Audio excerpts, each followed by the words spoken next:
All right, so first off, thank you so much for joining me, Mitchell. You are the face and voice for many youth lacrosse players specifically. You got the whole Frog Nation going on. Everyone's hitting the frog. You got that. You got new merch out too. Got the merch. So Definitely. far, how's your summer going? I know you've been going from camp to camp. How's that been for you so far? Joe, well, first off, thanks for having me. I really appreciate you. I obviously had the chance to meet you over the Final Four up in Boston, where you're killing it now. And Thank you. Trying my best. yeah, 100%. It's been great though. Summer's been good. The camps for us have been great. We started them right after I graduated Ohio State in 2023. We did 2. Last year we did 5 camps. This year we're doing 12.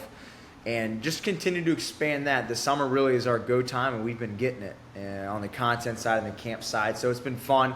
Really trying to build out what this team looks like under the Mitchell Pehlke umbrella has been fun and challenging at the same time. And along with the camps, the content, the merch, the brand deals, the broadcasting, everything. I wake up every day still with the same hunger when I started back in 2016. So super juiced, and again, opportunities like this to sit down, chop it up with you, Jill, for 30 to 45 minutes. Like, this is the type of stuff I look forward to. So thank you again for giving me the opportunity. Of course. I mean, obviously, you're having a direct impact within your content and then within those camps itself. And you mentioned all the way back in 2016.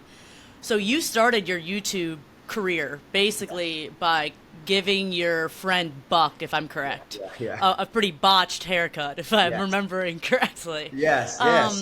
So that was received fairly well on YouTube, your first ever post. Was it that reaction, or was it something else that really drove you to want to keep creating more content?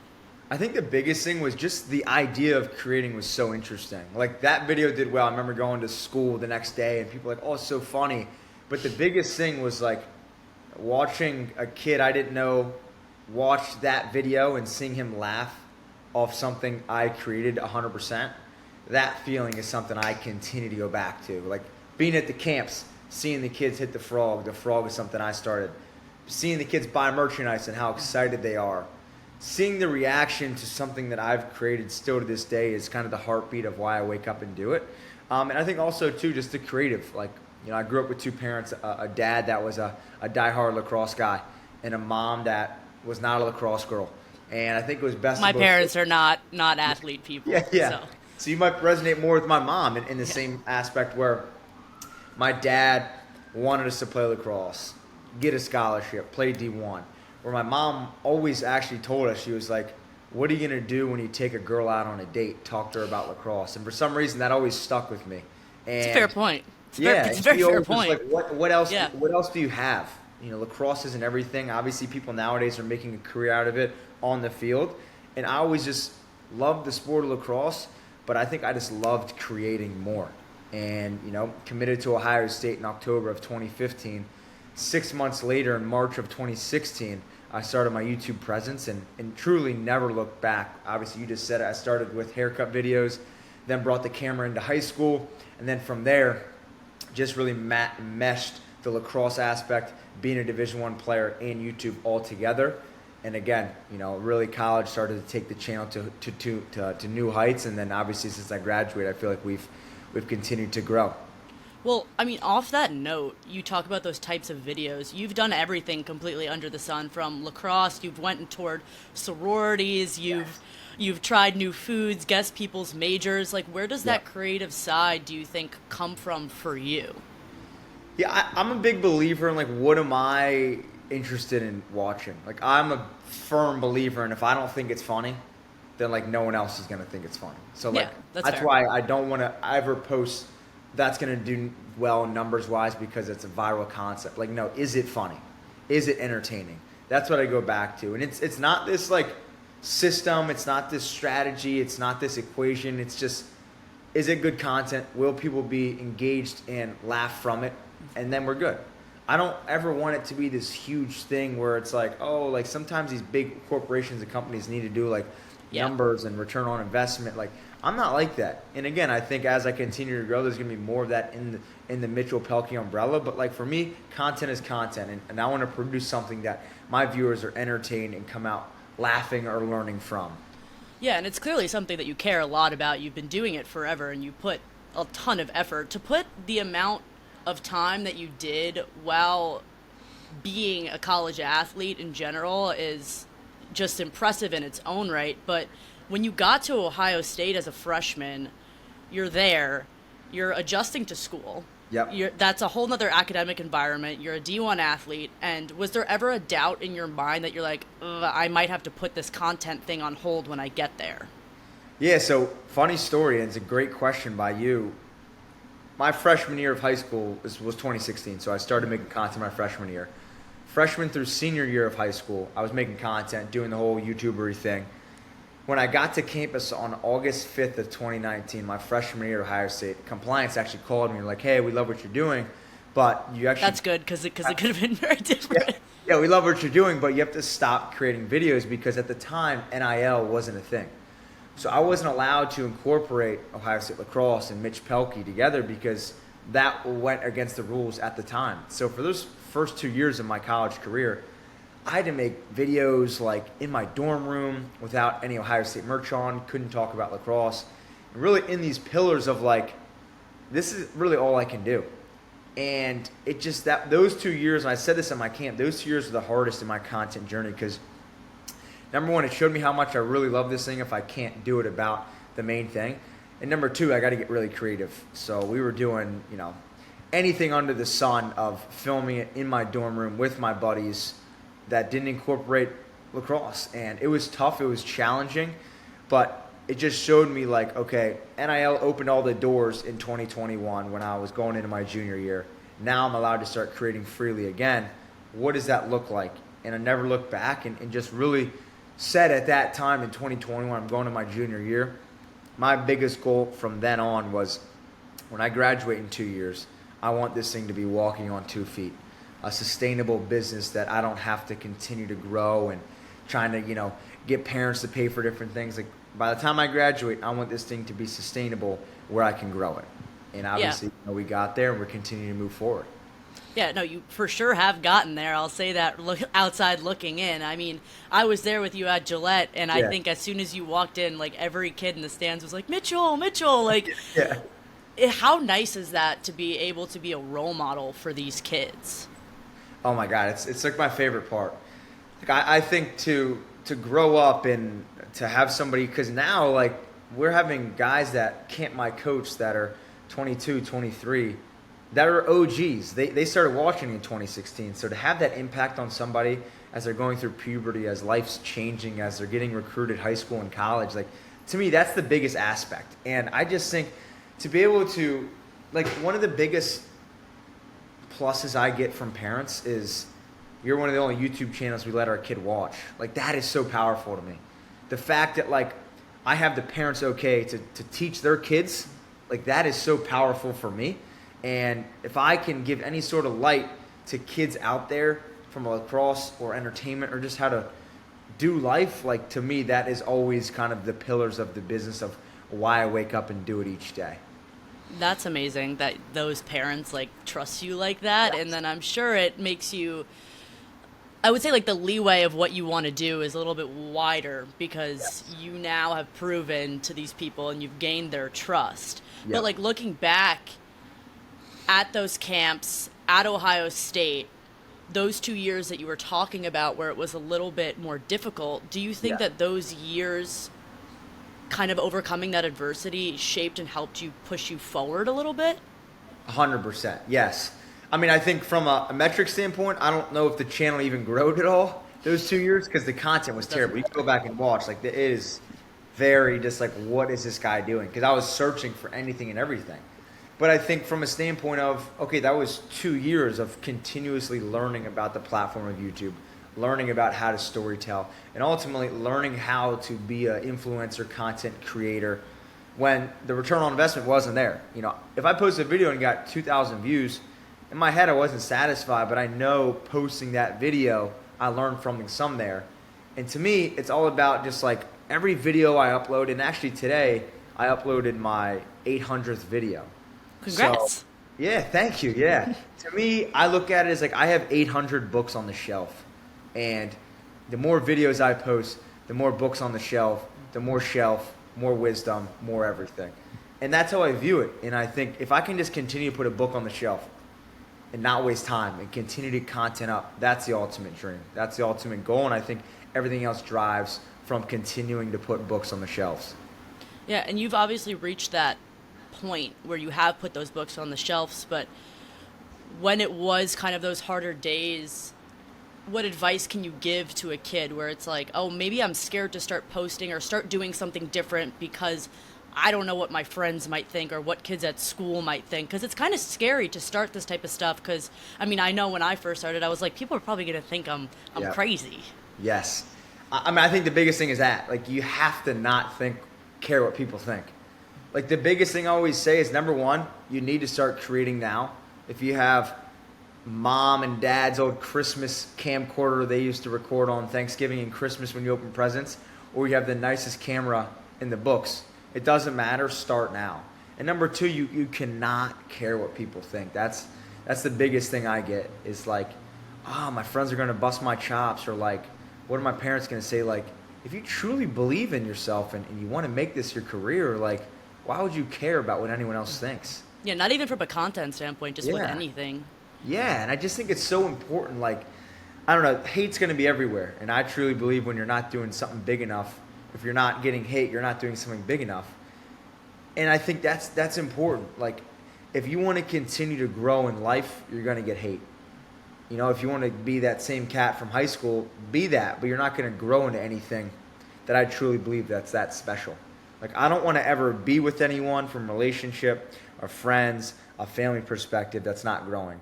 To me, that's a cancer in my book. Like, someone that's staying still, like, I never want to be around those people. So I love surrounding myself with people that are continuously chasing their best, having goals, accomplishing those goals, having those goals, accomplishing bigger goals, and just being around hungry individuals, because that's who I am. And I feel like to get the best out of myself on a day-to-day, I only want to hang out with people that are like that, hungry, chasing goals themselves. Yeah, people say you are who you surround yourself Yes. by. Who are those people for you right now?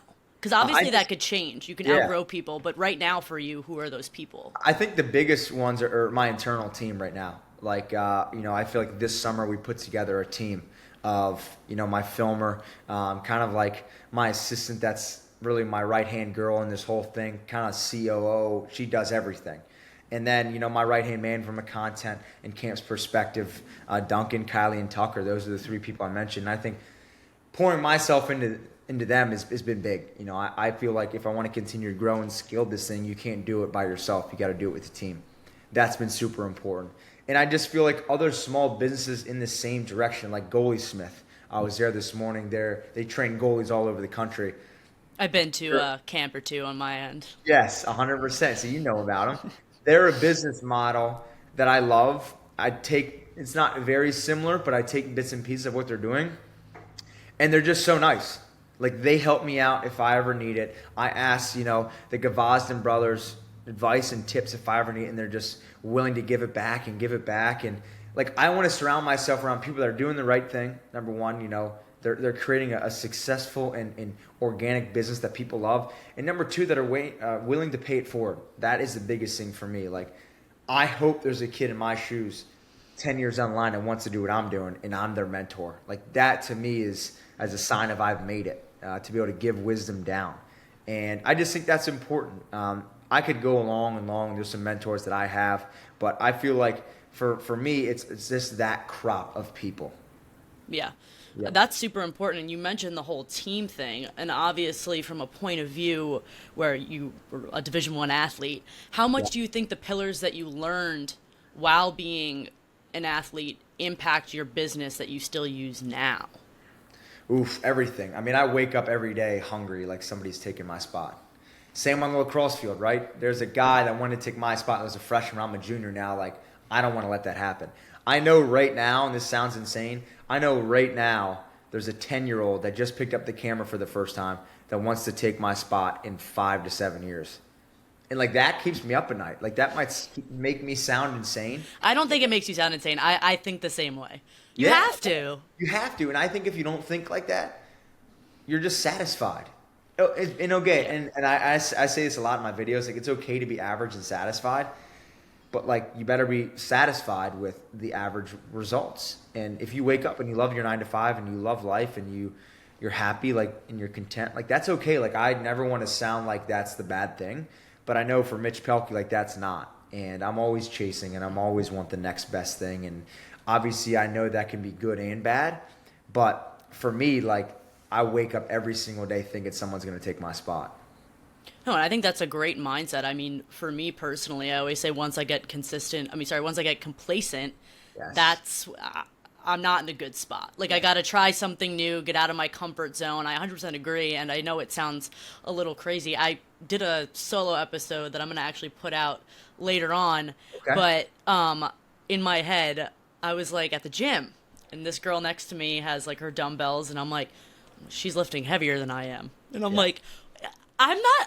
I gotta relax. Like that's where I'm like, there's a line. Like we gotta find the line. Yeah, But but the line is hard though. I'll be honest. Like yeah, I definitely haven't found it, and I struggle with it from a time to time of like how much harder can I work, and from a standpoint of how much time bandwidth do I have.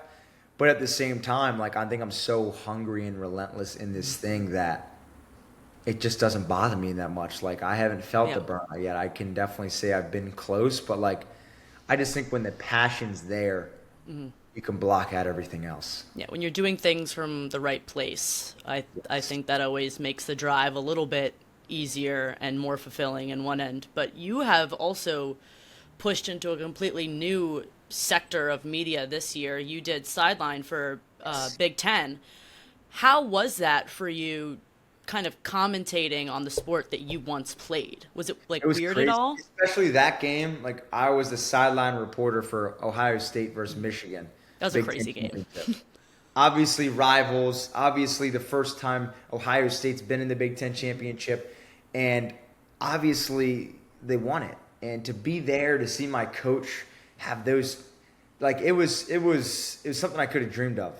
To be there, being the reporter of my team 2 years ago, that I was trying to help chase this goal of a Big Ten championship. Obviously, didn't get it done on my end, but to be able to be there and interview my coach from a standpoint of him achieving that goal, like to see the excitement on his face is something that I will forever be in debt of.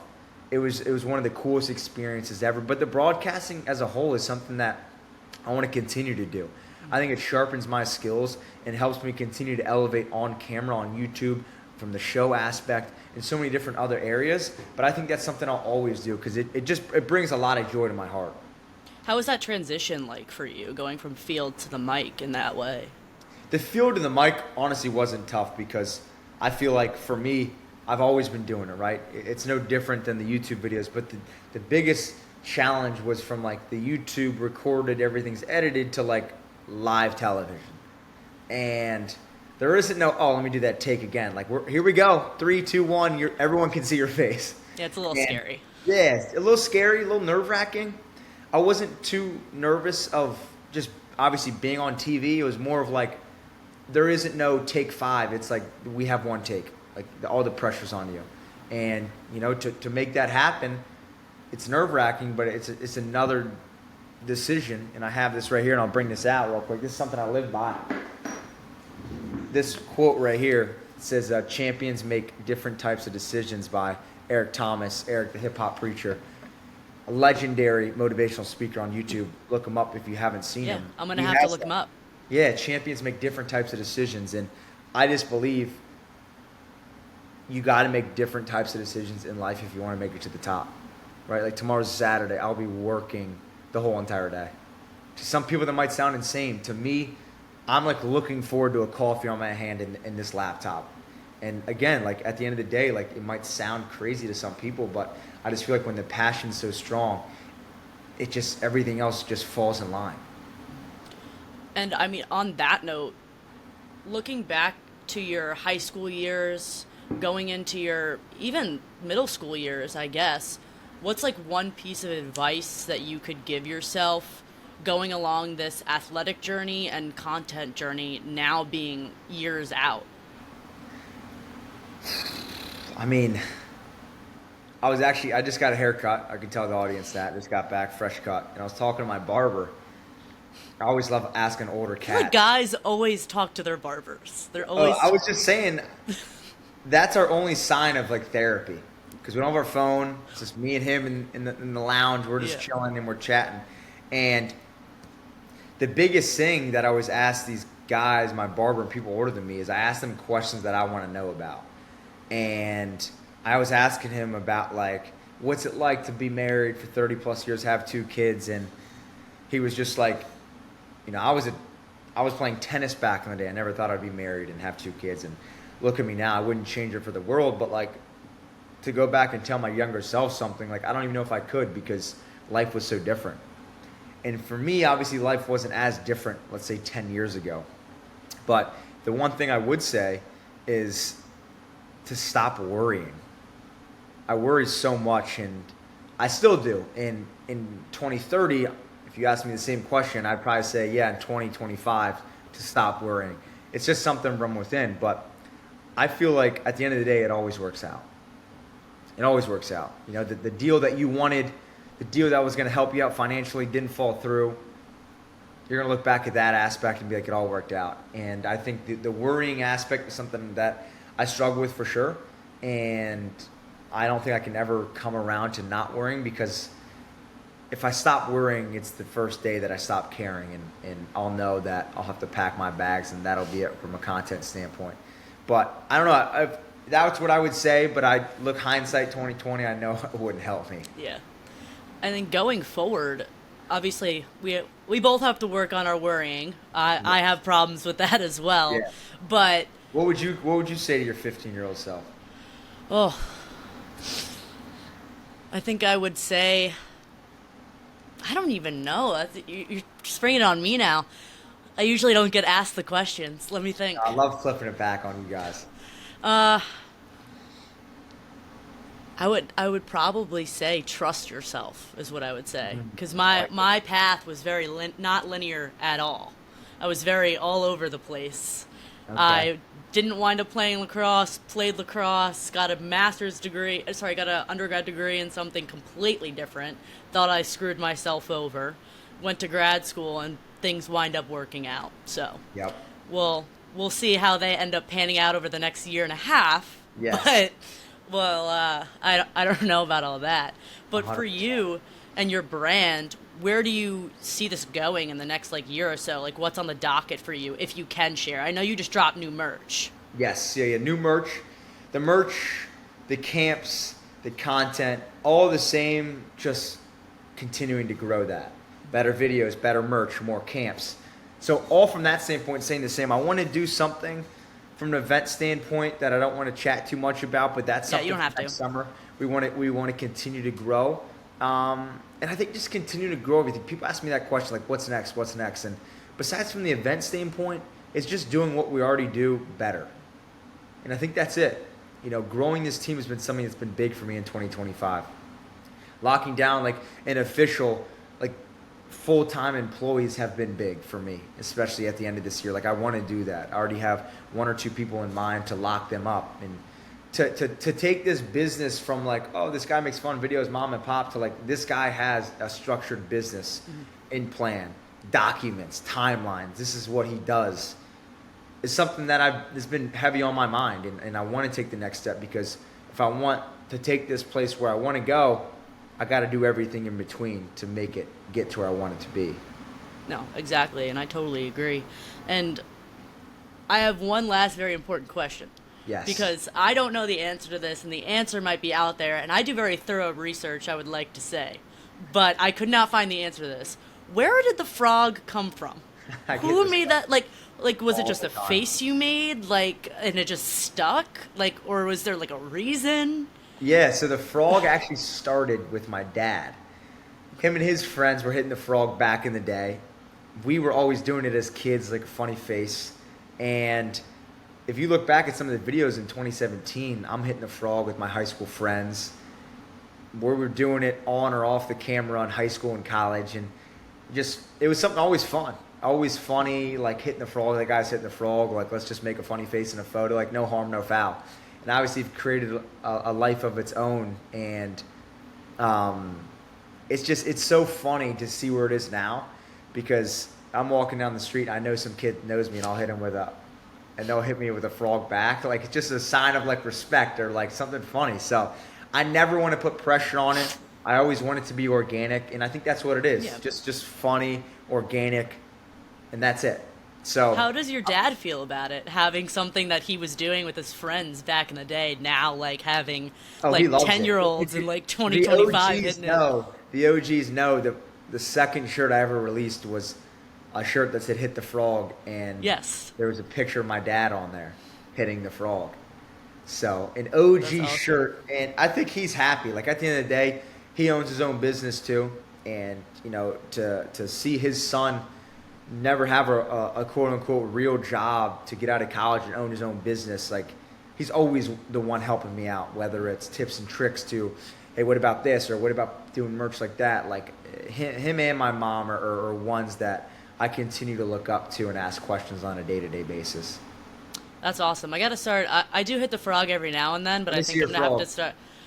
It's more of I use the I Yeah. always I throw up the Let me see one it. as well. It's Oh my God, that's good. Thank I you. love that. Thank you. I love that. Thank That's you. a great frog. I got all of the Riverhawks doing it. There we go. There we go. I Well, I'm always say, gone. I'm if washed, you're- but Yeah, so am I, but we're never really washed. I always say if you are too cool to hit the frog, you're a squid. I don't want to be around Yeah, a you. squid. Not even because it's my brand. I just feel bot. like if you can't mess around and make a fun face, like Yeah. see ya. it's like how when I go out, I'll dance. Do I look stupid? 100%. Yeah, but I guess can't what? dance for the Everybody life of wants me. to everyone wants to be in the middle of the circle with Jill. Just for cutting up the fun. butt. Exactly. That's the whole point. That's what it's all about. Well, what's your go-to dance move? Now I have to know. My go-to dance move Just you standing When there I in the am- frog. in the bar is probably the gritty. Just Oh, wow. undefeated. Just undefeated. That's really on brand. Very on brand. Sometimes the frog gritty.